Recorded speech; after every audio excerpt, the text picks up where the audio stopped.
Hello my dear audience, আসসালামু আলাইকুম। Usman Sahal medical services YouTube চ্যানেলের পক্ষ থেকে আপনাদেরকে জানাই স্বাগতম।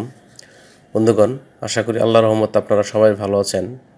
আজকের ভিডিওতে আমি আপনাদের সাথে মেরুদণ্ডে ব্যথা, কোমর ব্যথা, ঘাড় ব্যথা, পিঠে ব্যথা ইত্যাদি ব্যথা সমাধানে অত্যন্ত কার্যকর একটি মেডিসিন এবং মেডিসিনটির নাম, দাম, গ্রুপ বা জেনারিক নাম, প্রস্তুতকারক কোম্পানির নাম, খাওয়ার নিয়ম, এর সাইড এফেক্টস বা পার্শ্ব প্রতিক্রিয়া সম্পর্কে আলোচনা করব। তবে ভিডিওটি শুরু করার আগে আপনাদের প্রতি রিকোয়েস্ট, আপনারা যদি আমার চ্যানেলে নতুন হয়ে থাকেন তাহলে অবশ্যই চ্যানেলটি সাবস্ক্রাইব করবেন এবং পাশাপাশি লাইক, কমেন্টস এবং শেয়ার করবেন। বন্ধুগণ, আমাদের মানবদেহে বিভিন্ন সময়ে বিভিন্ন ধরনের ব্যথা, বিশেষ করে মেরুদণ্ডে ব্যথা, কোমর ব্যথা, পিঠে ব্যথা, ঘাড় ব্যথা ইত্যাদি ব্যথায় কষ্ট পেয়ে থাকি। এইসব ব্যথার সমাধানে বিশেষজ্ঞ ডাক্তারগণ বা রেজিস্টার্ড চিকিৎসকগণ যে ঔষধটির কথা বলে থাকেন বা তাদের পরামর্শপত্রে লিখে থাকেন তার নাম হলো নেপ্রোজল ট্যাবলেট।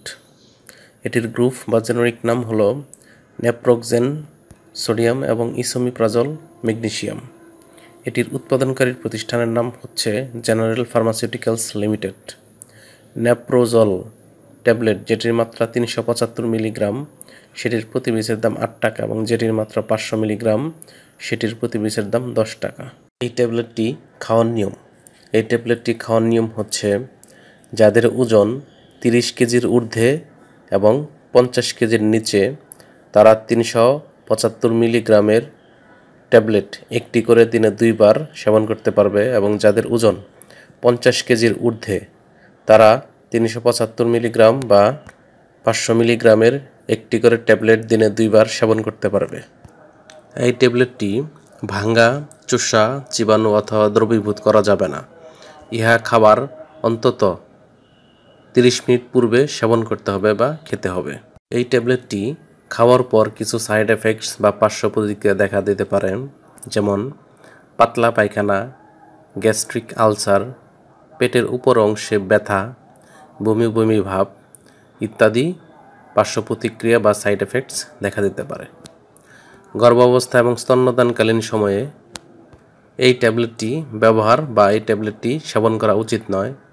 তারপরেও যদি প্রয়োজন হয় তাহলে অবশ্যই রেজিস্টার্ড চিকিৎসক বা বিশেষজ্ঞ চিকিৎসকের পরামর্শ অনুযায়ী সেবন করতে হবে।